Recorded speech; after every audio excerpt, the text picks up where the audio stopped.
안녕하세요, 여러분. 즐거운 목요일입니다. 자, 오늘은 코스피와 코스닥이 모두 상승으로 마무리가 되었습니다. 코스피는 2.14% 상승으로 마감되었고, 코스닥도 플러스 0.76% 상승으로 마무리가 되었습니다. 자, 어제는 전 세계 증시가 나스닥을 제외하고 모두 급등이 나왔습니다. 영국 같은 경우에는 5차 봉쇄가 이뤄졌는데도 불구하고 3.47% 상승으로 마감이 되었으며 다우 역시 1.44%나 상승하면서 상당히 좋은 모습을 보여주며 마무리가 되었습니다. 어제는 미국의 블루웨이브가 현실화가 되었습니다. 조지아주의 결선 투표에서 민주당이 2석을 차지하면서 블루웨이브를 달성했고, 그 결과 럼프형을 지지하는 지지 세력들은 어제 폭동을 일으켰습니다. 덕분에 나스닥은 장중에는 플러스로 상승을 달리고 있었으나 장 막판에 급락이 나왔고, 전날 유럽과 다우지수가 크게 상승하자 한국 증시 역시 오늘 상당히 좋은 모습을 보이며 코스피와 코스닥이 또 한 번 신고가를 달성했습니다. 코스피는 무려 2.14%나 상승하면서 드디어 코스피가 3,000포인트를 돌파하며 무사히 안착하는 모습을 보여주었습니다. 자, 그렇다면은 코스닥 역시 1000포인트를 돌파하는 모습이 나올까요? 이제 곧 있으면은 삼성전자의 4분기 실적 발표와 LG전자의 실적 발표가 여러분을 기다리고 있습니다. 삼성전자와 LG전자의 실적 발표가 되면은 또 한번 우리 증시가 상승을 할 수 있고, 반대로 우리 증시가 조정이 찾아올 수도 있습니다. 오늘은 어제와 달리 코스피에 외국인과 기관의 양 매수도 들어왔는데, 자, 과연 이번 주 한국 증시는 어떻게 마무리가 될까요? 오늘처럼 내일도 급등이 나오면서 상당히 좋은 모습을 보이며 마무리가 될까요? 아니면은 삼성전자와 LG전자의 실적 발표로 인해서 한국 증시가 약간 조정이 찾아올까요? 오늘 이 시간에 한번 알아보도록 하죠. 자, 지금 시각이 3시 45분입니다. 시간의 단일가 유럽장, 미국장, 그리고 야간 선물도 다 끝나지 않았습니다. 그래서 몇 가지는 배제를 해보고 진행해 보도록 하겠습니다. 자, 그럼 먼저 해외 시황과 국내 시황, 그리고 오늘의 특징주를 한번 살펴보도록 하겠습니다. 자, 그럼 먼저 해외 시황입니다. 자, 먼저 다우지수입니다. 다우는 어제 플러스 1.44% 상승으로 마무리가 되었습니다. 장중에는 플러스 2.08%까지 상승을 했는데, 갑자기 장 막판에 한 가지 악재 뉴스가 나오면서 다우와 나스닥이 동반 하락이 나왔습니다. 악재 뉴스라는 게 미국의 블루웨이브 뉴스가 아니라 우리 럼프형이 시위대를 이끌고 백악관에 돌입을 하는 사건이 발생이 되었습니다. 사진만 봐도 참 쌀벌합니다. 럼프형이 시위대 중앙에서 1시간 정도 연설을 한 다음에 시위대는 백악관으로 쳐 들어갔고, 그 결과 시위 도중 총격전까지 벌어졌습니다. 정말 어메이징 아메리카라고 부를 수 있죠. 이 도중에도 정말 대단한 게, 이 도중에도 화살표 부분을 자세히 보시기 바랍니다. 정말로 미국은 대단한 것 같습니다. 우리나라 같은 경우에는 고속도로가 막힐 경우에는 뻥튀기와 옥수수를 파는 경우가 봤지만, 미국은 치킨과 감자튀김을 파네요. 정말 대단한 나라입니다. 시위 도중에도 치킨은 역시 못 참죠.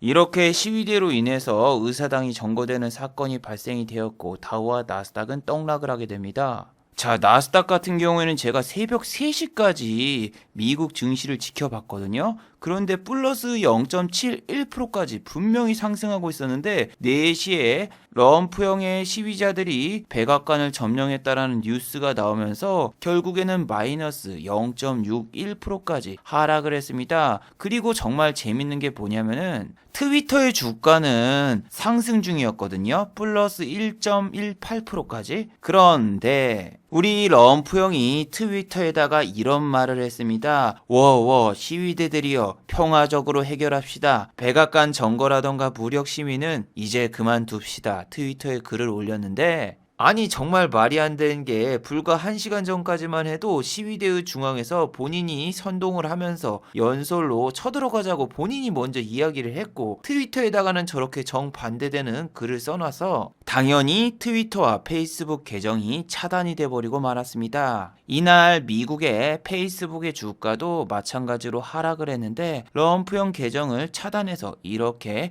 페이스북의 주가가 하락한 건 아닙니다. 이건 어제 영상에서도 자세히 말씀을 드렸지만 이든이 형의 대선 공약이 애플, 아마존, 페이스북 같은 IT 거대 공룡 기업들을 독과점을 막고 분사를 시키겠다. 이런 공약을 걸었기 때문에 페이스북은 원래부터서 하락하고 있었습니다. 마이너스 3.31%로 하락으로 출발했고 그나마 약간 반등이 나와서 마이너스 2.83%로 마감이 되었죠. 마찬가지로 구글과 아마존, 애플 역시 우리 이든이 형의 타겟이기 때문에 전부 다 주가가 하락으로 마감이 되었습니다. 아마존은 마이너스 2.49% 하락. 알파벳 구글이죠. 구글 역시 마이너스 3.37% 하락. 알파벳 구글이죠. 구글 역시 마이너스 0.99% 하락. 전 세계 최대 과수원 관련주인 애플은 마이너스 3.37% 하락을 하면서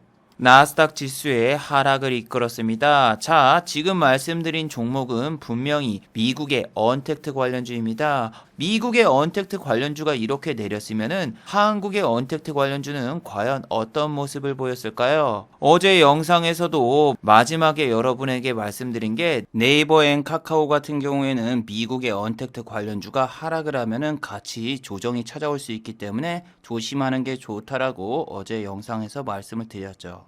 자, 그래서 네이버 같은 경우에는 오늘도 개인 투자자만 매수를 했고 주가는 마이너스 0.17% 하락으로 마감이 되었습니다. 카카오도 그렇고 네이버도 그렇고 최근에는 주가가 상승할 만한 이슈가 많이 없죠. 언택트 관련주가 다시 한번 곽강을 받으려면은 사회적 거리두기 3단계라던가 혹은 4분기 실적 발표가 어마어마하게 좋게 나와야 되는데 지금은 여러분 4분기 실적 발표 기간입니다. 그런데 기존과 많이 다르죠. 왜냐하면은 1분기, 2분기, 3분기까지는 실적 발표 기간이 45일로 정해져 있는데 4분기 같은 경우에는 90일로 제한이 돼 있어서 올해 3월 30일까지 실적을 발표해야 돼요. 자, 오늘 같은 경우에는 우리 삼성전자의 잠정 4분기 실적 발표가 나와야 되는데 네, 안 나왔습니다. 오늘 발표 아니에요? 삼성전자의 잠정 실적 발표는 엿장수 맘대로입니다. 우리 재용이 형이 지금 삼성전자 합병 관련해서 재판 때문에 조금 바쁜지 일정이 원래는 오늘인데 아직 발표를 안 했어요. LG 같은 경우에는 내일 발표한다는 소문이 있는데 아직까지 확정된 건 아닙니다. 그래서 기업들 실적 발표가 이번 분기에는 상당히 늦게 나와요. 그래서 네이버하고 카카오가 실적을 빨리 발표하면은 그나마 주변 시선을 끌면서 주가가 어느 정도 상승할 수 있는 원동력이 생기지만 이 언택트 관련주는 기본적으로 실적을 조금 늦게 발표하는 편이죠. 삼성전자는 제일 먼저 발표하는 기업이고 네이버하고 카카오는 기본적으로 실적 발표일이 40일이면은 30일 전후로 발표하는 경향이 많아요. 자, 보세요. 카카오 같은 경우에는 11월 4일 실적 발표가 10월 1일부터 했는데 11월 4일 딱 한 달 뒤에 발표하죠. 그래서 카카오하고 네이버 같은 경우에는 이번 달에는 당연히 실적을 발표 안 하겠고 다음 달 중순이나 하순 정도에 발표할 가능성이 높아요. 그런데 어제는 나스닥의 필라델피아 반도체 지수도 그렇게 좋은 모습을 보이지 않았고 마이크론 테크놀로지 역시 마이너스 0.19%로 마감이 되었어요. 52주 신고가를 찍고 약간 쉬어가는 느낌이 있는데 하이닉스는 말이죠. 아침부터서 갭이 뜨면서 출발을 하더군요. 하이닉스는 보통 마이크론 테크놀로지가 급등을 하면은 같이 갭이 뜨면서 시작합니다.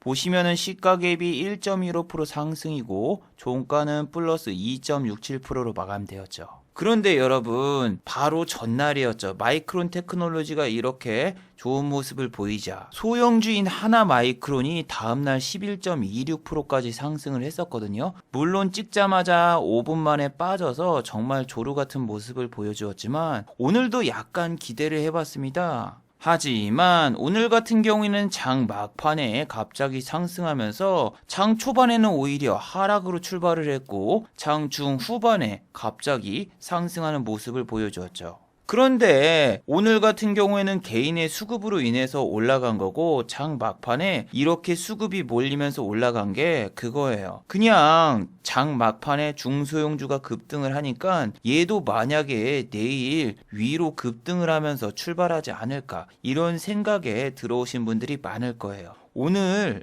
세로닉스라는 종목을 보세요. 아침부터서 10.28%까지 상승을 했습니다. 이 종목이 조금만 더 올라갔으면 VI를 찍었어요. 여기 보시면은 VI 구간이 15,700원인데 어제 패턴이랑 되게 비슷합니다. 중소형주는 VI 구간까지 아침에 잠깐 꼬셔놓고 그 뒤에 급락이 나온 다음에 마감. 이 테슬라가 계속 오르니까 전기차 관련주는 아침부터서 갭이 어마어마하게 뜨고 시작하는 경우가 많거든요. 예를 들면은 SK이노베이션 같은 경우에는 오늘 장 초반부터서 4.28%까지 상승으로 출발을 했었죠. 자, 오늘 보시면은 4.28%로 시작하자마자 바로 5분 만에 쫙 빠지면서 장 초반에 잠깐 상승시켜놓고 바로 쫙 빠졌는데 어제랑 똑같은 패턴입니다. 아침부터서 갭을 4, 5% 띄워놓으면 개인 투자자분들이 무조건 달려들고 그걸 알고 기관과 외국인은 위에서 던집니다. 갭을 띄우는 게 개인 투자자분들이 띄우는 게 아니라 전날 테슬라가 상승으로 마감된다면 외국인과 기관이 아침에 잠깐 허매수로 갭을 띄워놓은 다음에 개인 투자자분들이 따라 들어오면 바로 매도하는 그런 방식을 채택하고 있습니다. 원래 세로닉스 같은 경우에는 이 LNF하고 같이 이어졌고 같은 이슈로 움직이는 종목이거든요. 그런데 아침에 보시면은 LNF 같은 경우에는 상승한 것도 거의 없이 그냥 보세요. 아침에 잠깐 깔짝거리면서 2.38% 상승했고 아까 세로닉스 같은 경우에는 소형주라서 그냥 이렇게 미친 듯이 상승했다가 바로 빠졌는데 요즘 증시의 패턴은 이렇습니다. 소형주, 중형주는 아침부터서 미친 듯이 갭을 띄우거나 상승하면서 VI 구간을 터치하거나 혹은 그 밑에서 바로 빠져요. 20분 안에 급락이 나옵니다. 그리고 상한가를 간 1등주, 아까 어제 영상에서 말씀드렸지만 녹십자 랩셀은 1등이라서 상한가를 간 다음에 슈팅이 나왔지만 녹십자와 녹십자 홀딩스는 갭 하락이 나왔던 것처럼 상한가를 가도 1등주만 아침에 갭상으로 출발하고 2등과 3등주는 종가 기준으로 하락이 나오고 대웅이라던가 대웅제약같이 이렇게 장중에 하락하는 종목이 있는데 갑자기 장중에 빵 하고 띄울 때가 있어요. 보세요. 대웅 같은 경우에는 아침에 시작하자마자 어제랑 똑같죠. 갭 하락으로 출발하면서 마이너스를 터치하고 있어요. 그리고 장중에 어제와 마찬가지로 플러스로 돌변하고 사람들 생각은 그런 거예요. 여기서 투경이 있었으니까 투자 경고가 풀렸으니까 다시 위로 올라가지 않을까. 이러한 상상을 하면서 제약주 슈팅 나온 거를 어느 정도 먹어보려고 들어가는데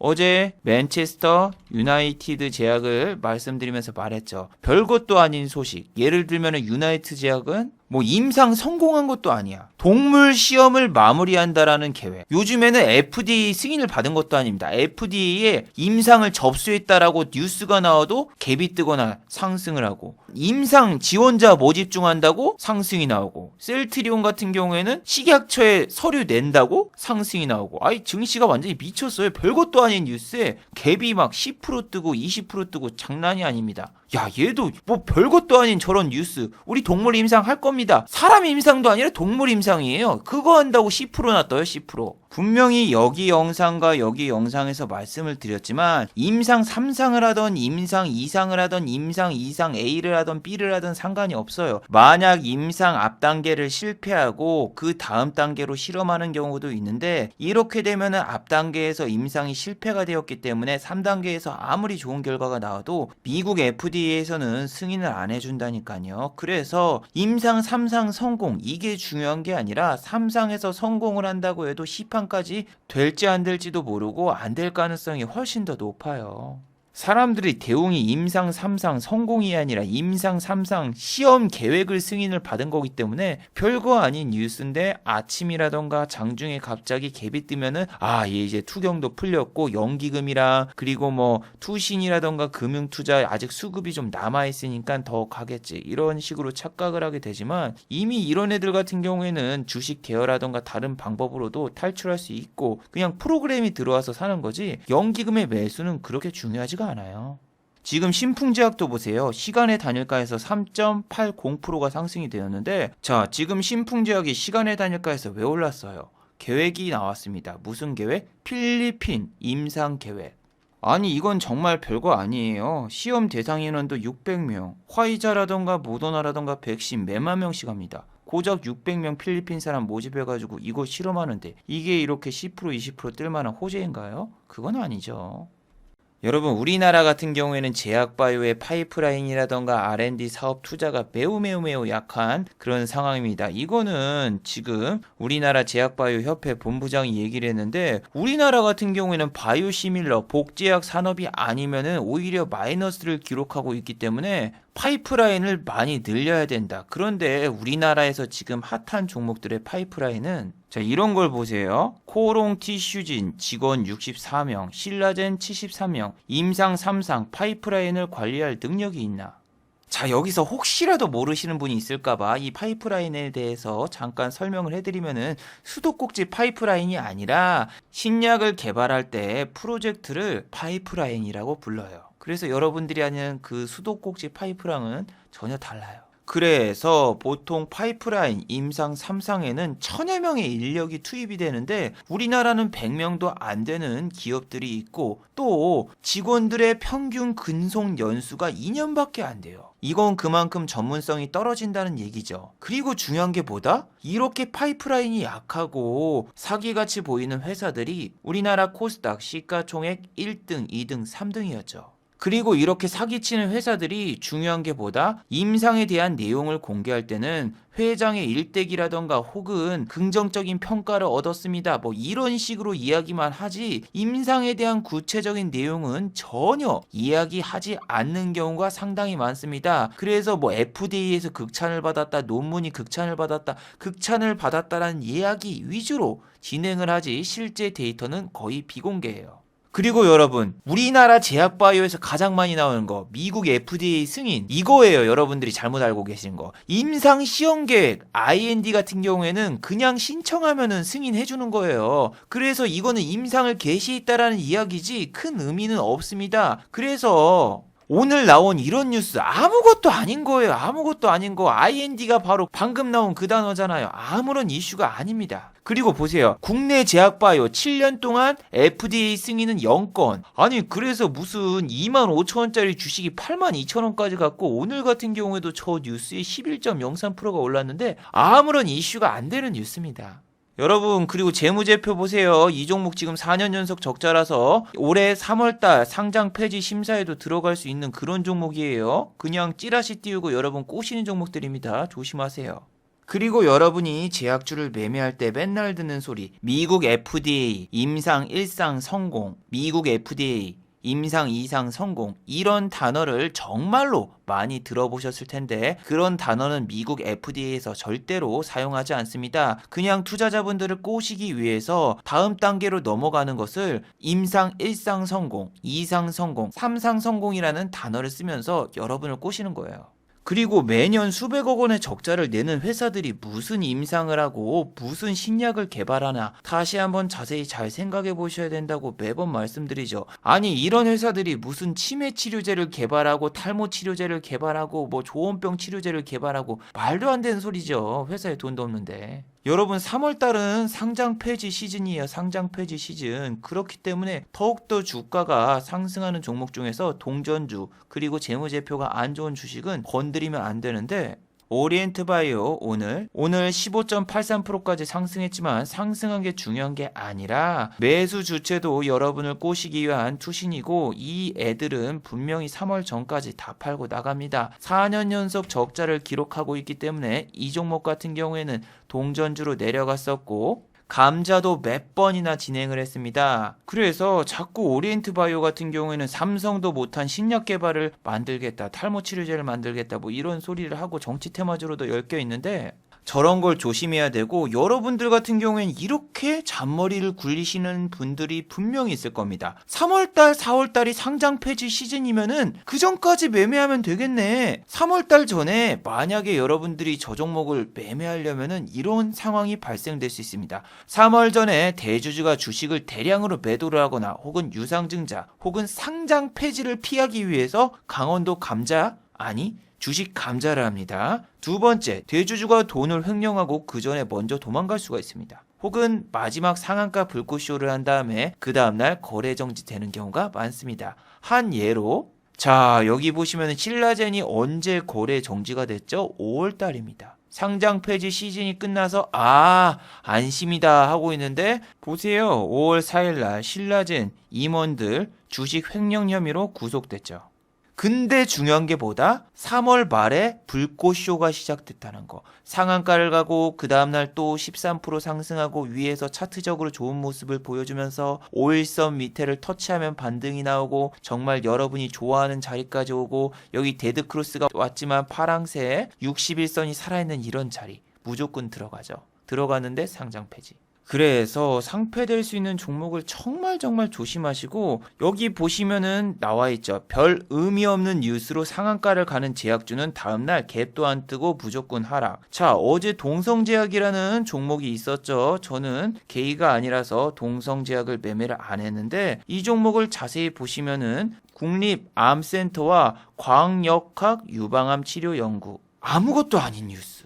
이거 하나 갖다가 어떻게 상한가를 가요? 이런 뉴스로 그냥 상한가를 휙 가더니 오늘 시작하자마자 마이너스 1.20%로 시작이 되었고 종가는 마이너스 2.71%, 거기다가 장중에는 마이너스 8.73%까지 빠졌었죠. 그래서 5일 전 영상에서도 얘기했지만 정말 별것도 아닌 뉴스로 갑자기 상한가를 가는 제약주들이 나온다. 삼천당 제약도 그랬죠.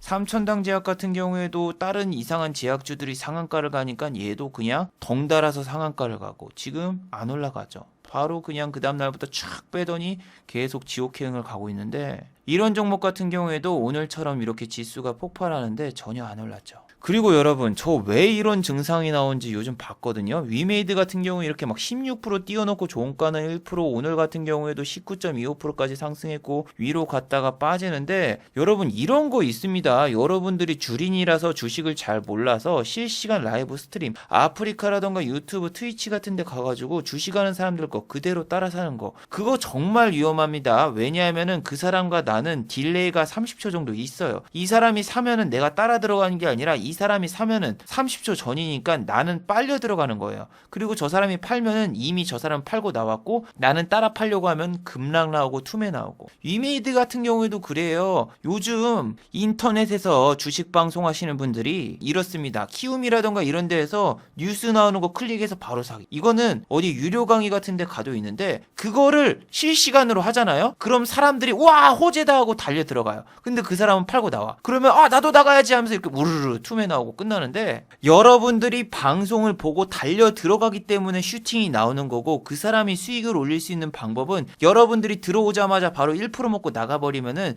이 사람은 수익이고 여러분들은 손실. 그리고 손실을 봤어도 다른 사람들 중에서 수익 난 사람들이 있다 하면서 이렇게 좀 유도를 해버리면은 여러분들은 계속 그런 방송 보면서 따라하다가 돈 다 날립니다. 아니 옛날에는 투신, 금융투자 외국인이 작업을 했는데 요즘에는 동호회 이런 아프리카 방송 이런 거 보는 애들이 와가지고 그냥 우르르 왔다가 우르르 빠지고 그러는데, 이게 뭐예요? 장막판 5분 남겨놓고 사람들이 뉴스 보고 우르르 들어갔다가 바로 마이너스 10% 급락이 나오는데, 상승장 때는 여러분 이런 게 통할지 몰라도 하락장이 오면 여러분 우르르 다 죽습니다. 아니 주식 발행수가 적은 소형주라던가 품절주라던가 이렇게 중소형 관련주는 저렇게 방송 보는 사람들 몇 사람 따라 들어오면 무조건 슈팅 나요. 그래서 너도 나도 막 들어오고 그러는데, 제가 주식을 딱 매매하다가 갑자기 정말 말도 안 되는 슈팅이 나오면 이거 기관인가 외국인인가 딱 보면은 어디 아프리카라던가 아니면 뭐 유튜브라던가 이런 데 실시간 방송하시는 분이 탁 들어와가지고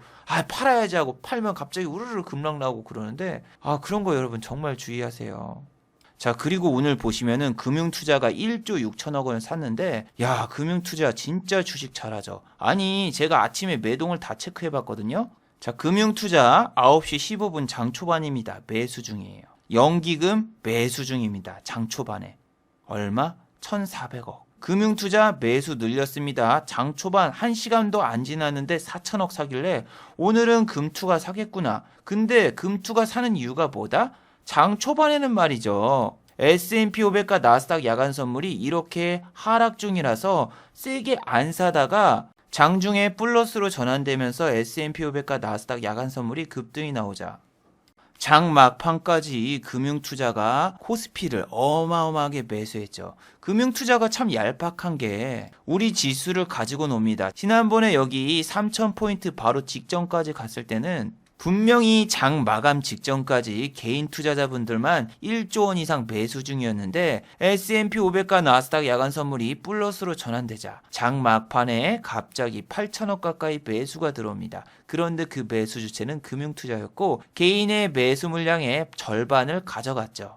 그래서 그 다음날 우리 한국의 코스피 지수를 3,000포인트를 찍어놓고 바로 매도하고 튀었는데 오늘은 S&P 500과 나스닥 야간 선물이 상승 중이기 때문에 내일 아침에 또 갭이 뜰 걸 생각하고 금융투자가 아주 통 크게 베팅이 들어왔습니다. 특히 삼성전자에 풀 베팅이 들어왔는데 삼성전자를 산 이유가 뭐다? 삼성전자가 오늘 잠정 실적 발표를 안 했으면은 내일 잠정 실적 발표를 할 수가 있어요. 그래서 실적이 어닝 서프라이즈가 나왔다 이렇게 생각이 되면은 이런 뉴스가 나오면은 개인 투자자분들이 뛰어들 것이고 그걸 노리고 금융투자가 매수했을 수도 있습니다. 삼성전자의 어닝 서프라이즈 기준은 9조입니다. 4분기에 영업이익이 9조 원 이상으로 예상이 되는데 만약에 막 10조 원 나왔다? 그럼 사람들 다 달려들겠죠. 눈 돌아가면서. 그걸 노리고 지금 금융투자가 매수한 것도 있고 내일 미국 증시가 상승하면 개인 투자자분들이 또 아침부터 들어올 걸 알기 때문에 이렇게 선침해를 했다고 봅니다.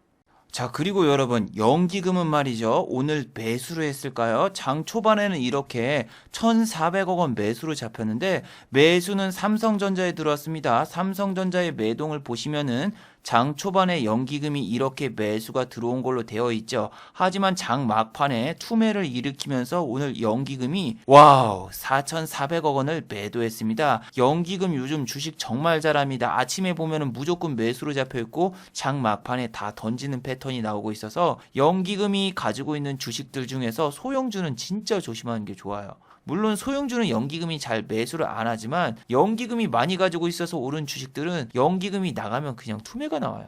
그래서 금융투자는 철저하게 미국의 야간 선물을 보고 매매를 합니다. 야간 선물이 플러스로 전환이 된다면은 주식이 밑으로 내려가는 종목이 있어요. 그럼 밑에 호가에다가만 깔아놔서 투매 물량을 다 받고 종가에는 이렇게 금융투자 매수로 잡히는 종목들이 있는데 이런 종목들이 다음날 미장이 좋아서 아침부터 갭이 뜨고 시작하면 금융투자하고 투신이 가진 종목은 무조건 투매가 나온 경향이 많죠. 그리고 요즘 패턴을 보면은 2시 혹은 2시 45분에 갑자기 끼 있는 종목들이 오버슈팅이 나오는 경향이 많아요. 오버슈팅은 보통 전고점 돌파인데 오늘 제주반도체라는 종목을 보셨나요? 아니 슈팅 시간까지 똑같더군요.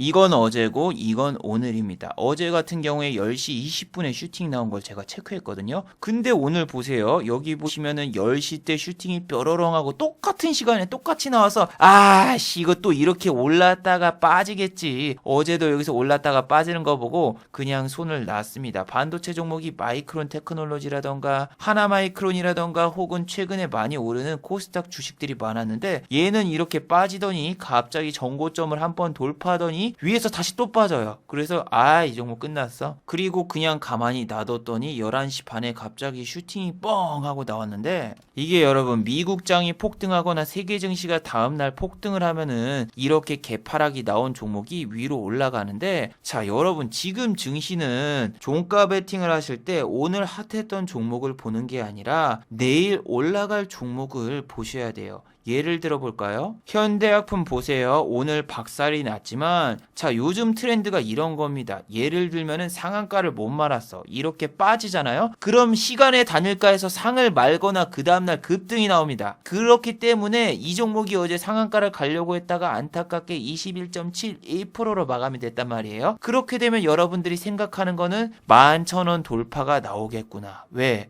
이렇게 마감이 되었어도 시간의 단일가에서 상을 말거나 어느 정도 갭이 뜨고 내일 정고점을 돌파하러 가겠구나 싶어서 이 종목을 무조건 종가 베팅하는 경향이 있어요. 이 종목 같은 경우에는 동시호가 때 좀 많이 빠졌어요. 보시면은 1,500원까지 어제 올랐었거든요. 근데 사람들이 종가 베팅하러 들어왔죠. 왜? 정고점 돌파하면서 시간에서 상봉하겠구나. 그런데 그거를 반대로 역용해서 쫙 빼버리고 시간의 단일가에서도 내렸습니다. 왜? 사람들이 시간의 단일가에 따라 들어오니까. 그리고 오늘 시작하자마자 그냥 급락이 나오면서 이 종목을 종가 베팅했으면 완전 망했는데, 지금 종가 베팅 하실 때는 보세요. 오늘 너무 오른 주식은 내일 내리거나 혹은 시장에서 소외를 받을 수 있습니다. 동성제약, 현대약품. 그리고 너무 주식이 올라가잖아요. 그럼 단기 과열이나 투자주의를 받아서 시간의 단일가에서 오히려 개파락으로 마감됩니다. 그리고 동성제약처럼 별로 대단하지 않은 뉴스 혹은 아무 뉴스도 없는데 상한가를 간 종목은 그 다음날 하락.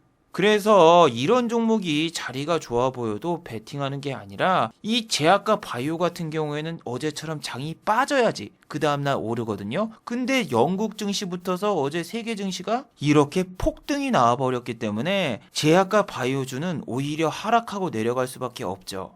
제가 오늘 하려고 했던 종가 베팅 종목을 예를 들면서 한번 이야기를 해드리겠습니다. 자, 이거는 어제 영상에서 했던 이야기하고 이어지는데, 어제 영상을 안 보신 분들을 위해서 간단하게 설명을 드리면은, 제가 운전을 하는데 후방 카메라가 약간 흐리흐리해서 인터넷에 보니까 후방 카메라를 선명하게 하려면은 이 후방 카메라를 사포 연한 걸로 살짝 문질러 준 다음에 콤파운더를 칠할 경우에는 이렇게 후방 카메라가 새 것처럼 된다라는 소문을 들었습니다. 그런데 사포는 아무리 봐도 조금 아닌 것 같아서 그냥 콤파운더로 살살 문질러 봤는데, 오마이갓, 후방 카메라가 완전히 못 쓰게 되었습니다. 후방 카메라에 습기가 갑자기 차면서 아무 화면도 안 보였고, 정비소에 가니까 후방 카메라에는 원래 비니팅 코팅이 되어 있기 때문에 습기를 안 차게 해주고 태양열 차단을 해주는 그런 기능까지 있는데, 절대로 콤파운더 혹은 유막 제거제로 후방 카메라를 청소하면 안 된다고 나와 있는데, 저 같은 경우에는 인터넷에서 나온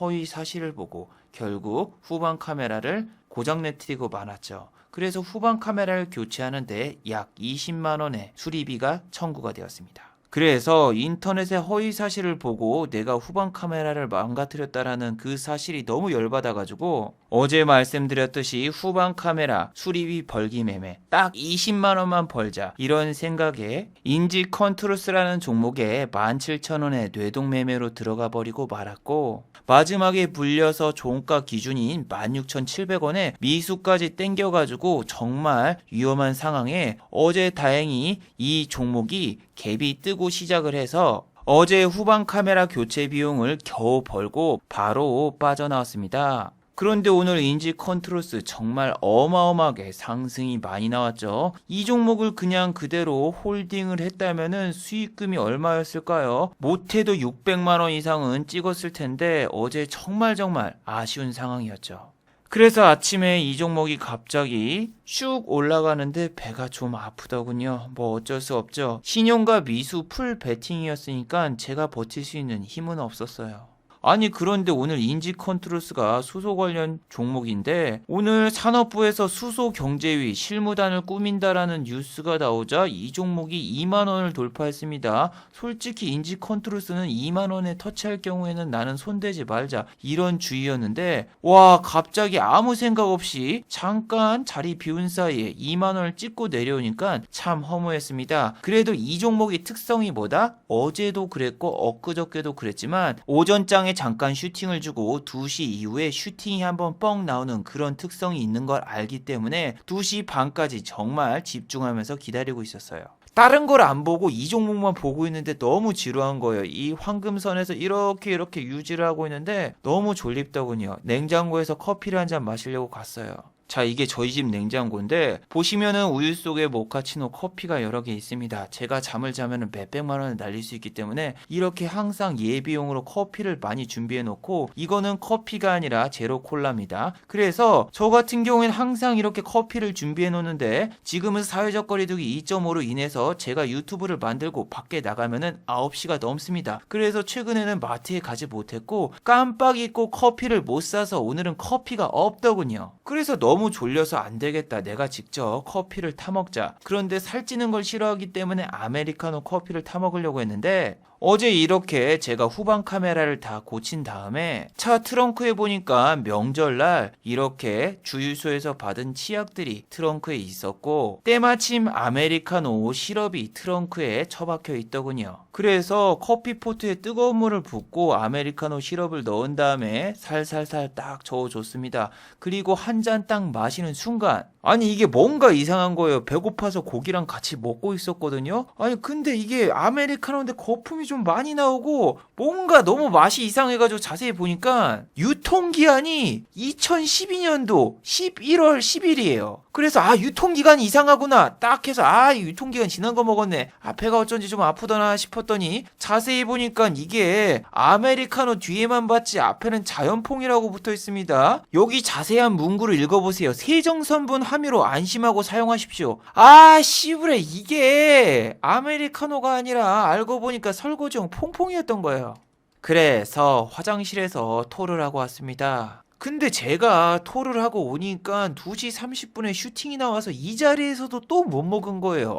정말 열받더군요. 그리고 3시 8분에 갑자기 미칠 듯한 슈팅이 나옵니다. 이게 종가 관리라는 건가? 갑자기 2만 원을 넘어가면서 위로 슈팅이 빵 나오는데 이때는 안 따라 들어갔어요. 보세요. 이때 갑자기 10% 이상 슈팅이 빵 나와가지고 29,900원 신고가를 찍었는데, 저는 이거를 들어가는 게 아니라 얘가 말이죠. 오늘 만약 종가 기준으로 2만 원을 넘잖아요. 그럼 어떻게 되나? 단기 과열에 걸려요.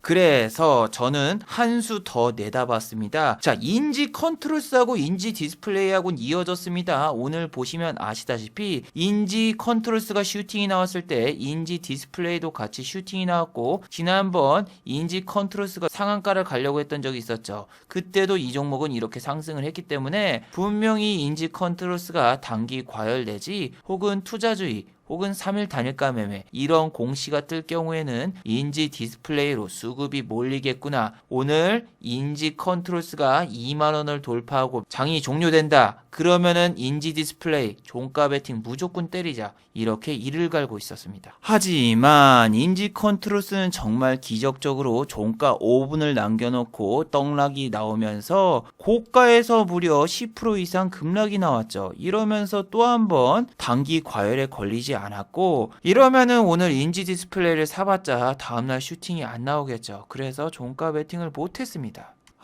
이게 정말 너무너무나 화나고 미치겠습니다. 만약에 인지 컨트롤스가 오늘 2만 원을 넘었으면 무조건 투자주의 투자 경고 받으면서 시간의 단일가에서 빠지고 그 수급이 인지 컨트롤스로 왔을 텐데, 오늘은 그런 모습이 전혀 나오지 않아서 조금 아쉬웠습니다. 자, 마지막으로 한번 정리해 보도록 하겠습니다. 1번, 한국의 4분기 실적 발표를 주목해 보도록 하죠. 한국은 3월 30일까지 4분기 실적 발표를 앞두고 있습니다. 삼성전자의 실적이 나오면서 다른 주식들도 실적이 나오겠지만 여행, 레저, 스포츠, 호텔, 면세점 같은 주식들은 당연히 적자가 지속되겠고, 수출 관련주 역시 원화 강세를 보이면서 분명히 실적이 안 좋게 나올 겁니다. 지금은 실적 발표 기간이니까 실적이 좋은 주식 위주로 매수하시기 바랍니다. 상폐될 종목들이 급등이 나오고 상한가를 가봤자 그건 너무 리스크가 크고 주식이 전부 휴지 조각이 될 수 있으니 주의하시기 바랍니다. 자, 2번 별다른 뉴스 없이 상한가를 간 종목을 주의하시기 바랍니다. 통성제약, 현대약품 이런 종목 급등했지만 오늘은 별 볼 일 없었죠. 달 볼 일도 없었고, 이러한 종목들이 별다른 뉴스도 없었기 때문에 오늘은 시장에서 큰 소외가 되었는데, 여러분들이 만약에 아무 생각 없이 들어간 종목이 상한가를 갔어요. 무슨 뉴스 때문에 오른지도 몰라. 그런 종목은 그냥 수익 챙기고 나오시는 걸 추천해 드립니다. 왜? 다음날 아무 이유 없이 똑같이 내릴 가능성이 높기 때문이죠. 자, 유튜브 광고도 끝까지 시청해주시면은 정말로 고맙겠고, 좋아요와 구독하기도 많이 눌러주시면은 정말로 감사하겠습니다. 아, 그리고 또 어제 생방송 전에 후원을 해주신 정말 고마운 분들이 계셨네요. 네, 영상 밑에 있는 투네이션 후원하기 버튼을 눌러주시면은 저를 후원해 주실 수 있는데, 토니 스타크님, 권진호님, 후원 1,000원 정말 감사드립니다. 자, 다들 수고하셨고 즐거운 평일 되시기 바랍니다. 다들 수고하셨습니다.